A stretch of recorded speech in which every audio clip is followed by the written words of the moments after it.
Con esta clase continuamos conceptos básicos de patología y completamos este módulo con la sexta presentación. Y el tema que vamos a tratar es el de las pruebas hepáticas. En la clase anterior hablábamos del flujo diagnóstico y para la evaluación de un paciente con problemas hepáticos y insistíamos, por supuesto, que el interrogatorio es muy importante, y conocer al paciente un poco más como persona, luego el examen físico, si tenemos la posibilidad y la capacidad de tener un ultrasonido diagnóstico, podemos prolongar prácticamente el examen físico mediante estas imágenes, y luego procedemos a los exámenes del laboratorio. Con fines docentes, básicamente, hemos dividido los exámenes en tres grupos. Las pruebas hepáticas iniciales, ¿verdad? Que es de lo que vamos a hablar hoy. Luego tenemos marcadores muy útiles en determinados problemas. Por ejemplo, tenemos marcadores para las hepatitis virales, problemas para los problemas autoinmunes que afectan al hígado, los problemas metabólicos, tumorales, afecciones congénitas, etc. Y por último, hemos puesto un tercer grupo, que es utilizando pruebas de laboratorio, generalmente un conjunto de ellas, tratamos de evaluar el grado de fibrosis, que como sabemos la fibrosis es el fenómeno fisiopatológico fundamental en las hepatopatías crónicas. Bien, hablemos entonces de las pruebas hepáticas. LFT en inglés, Liver Function Test. Sin embargo, no son únicamente pruebas funcionales. Hay una de ellas, la última aquí mencionada, que indica lesión hepática. Las otras cuatro sí son pruebas funcionales. ¿Y esas pruebas qué indican? Por ejemplo, ¿cómo podemos determinar la capacidad de síntesis del hígado en su formación de proteínas? Bueno, mediante la determinación de las concentraciones plasmáticas de albúmina o la actividad protrombínica. ¿Cómo podemos determinar excreción? Bilirrubina. ¿Cómo podemos determinar la presencia y la gravedad de la colestasis? Fosfatasa alcalina, GGT o gamma-glutamiltransferasa. ¿Y cómo podemos entonces ya detectar que se está produciendo un proceso de necrosis o necroinflamatorio en el hígado? Bueno, las transaminasas. Estas pruebas sencillas, iniciales, que prácticamente existen en todos los laboratorios, nos pueden aportar una cantidad de información si profundizamos en ella. Y para eso tenemos que saber de dónde vienen, qué hacen, cómo se alteran. Y eso es lo que vamos a tratar de hacer en los próximos minutos. Capacidad de síntesis. Mide y refleja la magnitud de la masa hepática funcionante. Ya hablamos de cómo el hígado es muy sensible a esto y trata de hacer todo lo posible de conservar su masa hepática funcional, incluyendo pues, la parte de la reserva. El hígado sintetiza numerosas proteínas que circulan en el sangre. La albúmina, el fibrinógeno, la alfa-1 antitripsina, la ceruloplasmina, la alfa-fetoproteína, la transferrina, la ferritina, la protrombina y el complemento. De estas proteínas vamos a detectar fundamentalmente la albúmina y la actividad protrombínica, que ya es una actividad, pues ya no es que esté circulando, sino que es una actividad que tiene que ver, por supuesto, con todo el proceso de coagulación. La albúmina. Se sintetizan entre 10 y 15 gramos diarios, exclusivamente en el hígado. Y esas moléculas tienen una vida media de alrededor de solamente 3 semanas.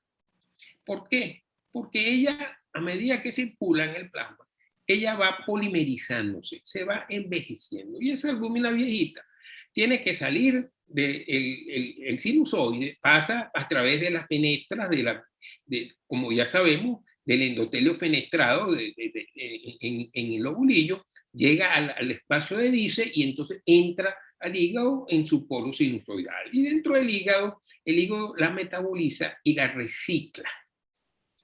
Esa molécula, como vemos aquí en la gráfica, está formada por 594 aminoácidos de diferentes tipos, por supuesto. Es una molécula grande, pero tiene el tamaño adecuado para salir de, como dije, el sinusoide y penetrar nuevamente en el hepatocito para ser reciclada. ¿Qué hace la albúmina en general en el organismo? Mantiene la presión oncótica, transporta bilirrubina no conjugada, transporta hormonas, transporta ácidos grasos, transporta numerosos medicamentos, se une a iones de calcio, mantiene el pH sanguíneo. Ustedes ven pues la importancia que tiene esta molécula en el organismo. Entonces, ¿qué es lo que nos interesa como hepatólogos, como gastroenterólogos, como médicos que estemos estudiando el hígado? La hipoalbuminemia, o sea, los descensos en los valores. Siendo una proteína tan importante, debería mantenerse siempre entre los valores normales. El descenso de los valores indica algo importante que está sucediendo. Y desde el punto de vista práctico, menos de 3,5 gramos por decilitro se habla de hipoalbuminemia. Ahora bien, para saber qué está pasando, tenemos que entender que hay 3 situaciones distintas que pueden producir hipoalbuminemia. La primera que está aquí es la posibilidad de síntesis hepática disminuida. O sea, en este caso, el causante de la hipoalbuminemia es el hígado, que no está sintetizando suficiente. Eso quiere decir que hay una reducción de la masa hepática funcional. La segunda situación es que la persona tenga una desnutrición proteica severa. Un paciente que se está alimentando básicamente con carbohidratos, no está ingiriendo los aminoácidos necesarios, especialmente los esenciales, y por lo tanto los niveles de albúmina van a bajar. En ese caso el hígado puede estar funcionalmente bien, pero no le llegan los ladrillos para fabricar aquí. Y la tercera situación es una en la cual el hígado está bien, está produciendo su proteína, su albúmina, no hay una desnutrición importante, pero hay pérdidas anormales. ¿Y por dónde se puede perder la albúmina? Bueno, por la piel, por los riñones, por el tracto gastrointestinal. Entonces, cuando el hígado es responsable, o sea, no es problema de nutrición, no es problema de pérdida, es el hígado que es el único que la fabrica. Niveles bajos en esas circunstancias son indicativos de hepatopatía crónica. ¿Por qué crónica? Bueno, porque una hepatitis aguda en los primeros días, la albúmina va a estar normal, porque no ha habido tiempo de que ella vaya a ser reciclada, ¿verdad? En cambio, en las hepatopatías crónicas, donde este proceso de falta de producción adecuada es continuo, hay un descenso progresivo de los niveles plasmáticos de albúmina, y eso es muy importante para detectar, por ejemplo, en el caso de la cirrosis, el grado de afección, el grado de disminución de su masa hepática funcional. La protrombina. Lo que medimos prácticamente es lo que se llama actividad protrombínica, que mide un conjunto de factores que son sintetizados en el hígado. Vean aquí cómo mencionamos el factor 2, 5, 7, etc. La vida media, en cambio, de la protrombina es muy diferente a la de la albúmina. Es prácticamente de horas. O sea, ella se recicla, el ciclo vital de la protrombina, de todos estos factores, es de 24 horas. Muy importante si nosotros entonces utilizamos esto para nuestro provecho diagnóstico o evaluativo, porque es de gran valor en la insuficiencia hepática fulminante, cuando el deterioro severo de la función hepática se produce en cuestión de horas o pocos días. Entonces yo tengo un paciente que está en esa situación, tiene un problema agudo en el cual ha habido una disminución importantísima de la masa hepática funcionante. Fíjense ustedes que le puse aquí el ejemplo de que probablemente ya tiene asterixis, porque ya hay problemas de encefalopatía, pero yo quiero saber en qué forma se está manejando esa situación, si la situación se estabiliza o si está progresando. Y yo puedo entonces hacerlo con la determinación de la protrombina. No me va a servir para eso la albúmina. Entonces, el resultado de la actividad protrombínica o en el tiempo de protrombina, generalmente, en forma sencilla, hasta hace poco se daba simplemente en segundos. Por ejemplo, si tiene 14 segundos y lo normal son 12, pues hay 2 segundos por encima de lo normal. Y aquí está entonces las diferentes posibilidades que puede ser normal o elevación moderada, o que tenga más, por ejemplo, de 6 segundos por encima de lo normal, que se considera que ya es una situación grave. Normalmente, en este momento, probablemente el resultado lo van a poner en INR, que es una International Normalized Ratio, que toma en cuenta el factor más bien del kit del examen, el tipo de tejido que se está usando para determinar eso, y lo normal es de 1 y llega hasta 1.2, siendo normal todavía. Recordar que el tiempo de protrombina se prolonga también en colestasis. ¿Debido a qué? A la insuficiencia biliar intestinal, siendo la vitamina K una vitamina liposoluble, prácticamente no se puede absorber, ¿verdad?, a nivel del intestino. En ese caso, nosotros simplemente le administramos la vitamina K por vía parenteral y resolvemos el problema. Otras causas que prolongan el tiempo de protrombina: coagulopatías de consumo, medicamentos que antagonizan el complejo, etc. Pruebas que detectan colestasis. Se entiende por colestasis la retención de todos los componentes de la bilis: bilirrubina, sales biliares, fosfolípidos y colesterol. La colestasis también, de entrada, vamos a tratar de dividirla en dos grupos grandes, importantísimo esta división porque la conducta es radicalmente diferente. La colestasis intrahepática, el problema está a nivel de los hepatocitos. El tránsito biliar del hepatocito, la posibilidad de salir por el polo biliar del hepatocito, entonces se ha alterado el hepatocito y por lo tanto se ha alterado el manejo de la bilirrubina, entonces la bilirrubina empieza a acumularse porque no es metabolizada adecuadamente. Pero existe otra forma de colestasis, que son las obstructivas, y fíjense ustedes que, de acuerdo con esto, puede producirse una obstrucción a cualquier nivel del árbol biliar, y de acuerdo con el nivel, el efecto va a ser mayor o menor. Cuando la obstrucción es a nivel distal, ya a nivel de la papila o a nivel del páncreas, de la compresión pancreática, entonces en ese caso ya tenemos una situación que es una colestasis que puede llegar a ser muy severa. Pruebas que evalúan entonces la colestasis son 3 en el laboratorio: la fosfatasa alcalina, la gamma-glutamil transpeptidasa, GGT normalmente se les dice, o la 5-nucleotidasis. Cada una de ellas, si la conocemos bien, nos va a dar un valor que puede ser muy importante en lo que estamos haciendo. La fosfatasa alcalina. En el hígado, la fosfatasa alcalina se encuentra ligada a todo lo que es la vía biliar, desde el canalículo biliar y por todos los coloniocitos, que son todas esas células que recubren los conductos biliares, ¿verdad? ¿Qué hace y qué es la fosfatasa alcalina? En realidad, fosfatasa alcalina es una familia de enzimas. ¿Por qué? Porque se producen diversos tejidos: en el hígado, en el intestino, en los riñones, en la placenta, y son discretamente diferentes entre sí, por lo tanto se las llaman isoenzimas. Y cada isoenzima puede ser identificada individualmente. O sea, yo puedo saber si esa enzima es del riñón, o es del hígado, o es de la placenta, pero esto es un método, como dice aquí, de diagnóstico poco utilizado porque es engorroso y porque no se pide con mucha frecuencia. La gamma-glutamina interpeptidasa es un indicador más sensible de esta biliar a valores normales, ¿verdad?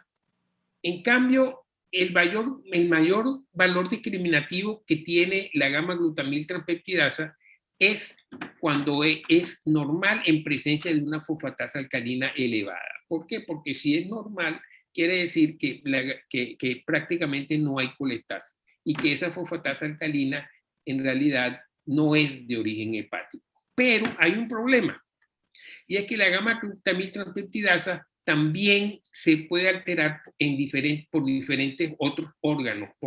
Entonces, si bien el valor negativo es muy importante, porque prácticamente descarta una colestasis, el valor alto no nos está diciendo si eso viene del hígado o de otros órganos. Para eso tenemos la 5-nucleotidasa.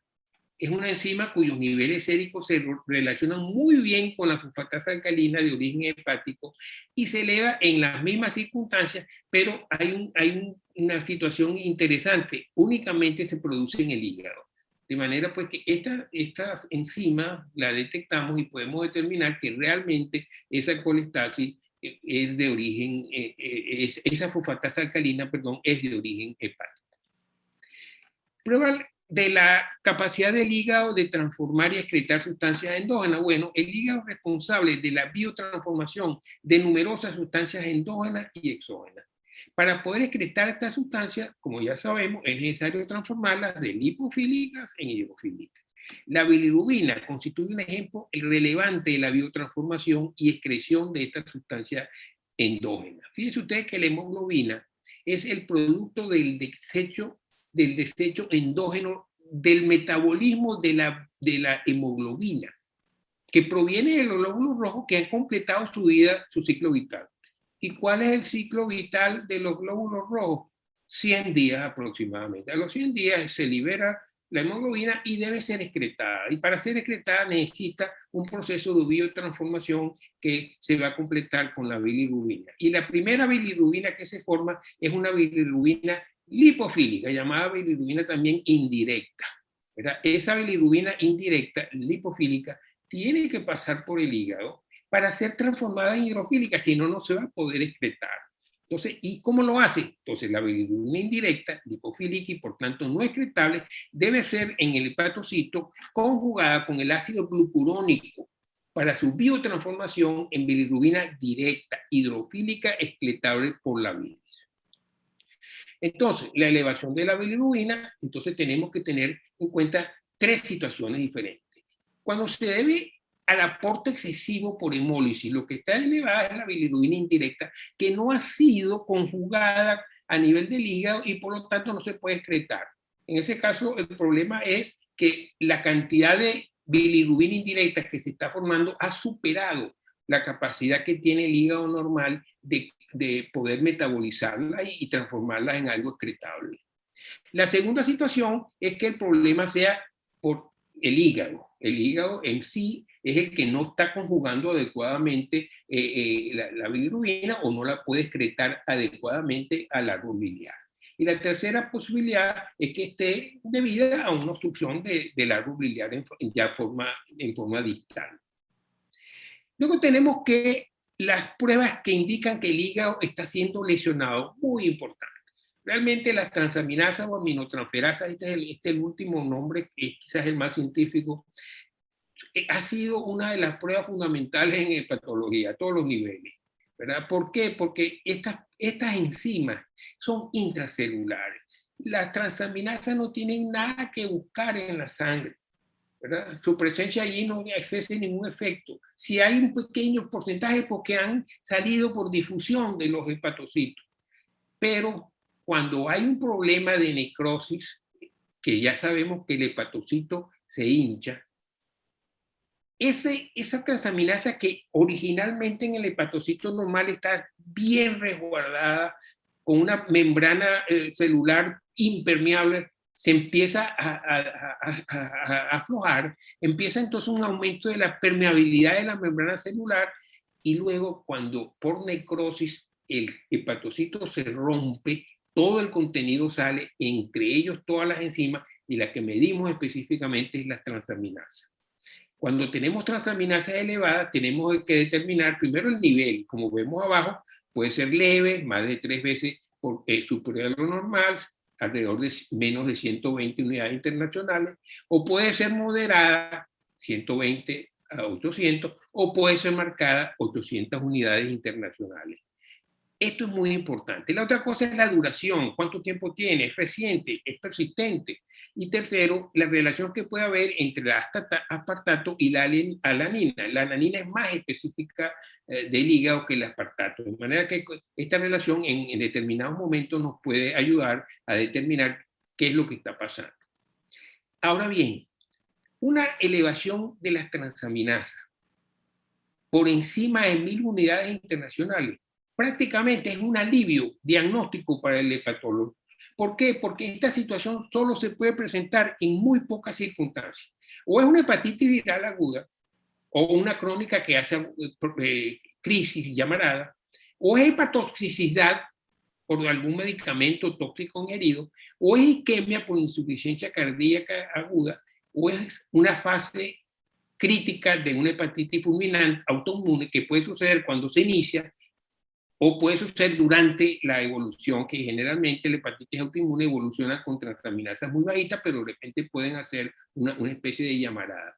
O también puede suceder que haya una obstrucción del colédoco aguda y en ese momento, en ese primero, segundo, tercer día, se pueden elevar las transaminasas generalmente a niveles de 1000, no pasa mucho más allá, y rápidamente se van a bajar cuando la obstrucción ceda.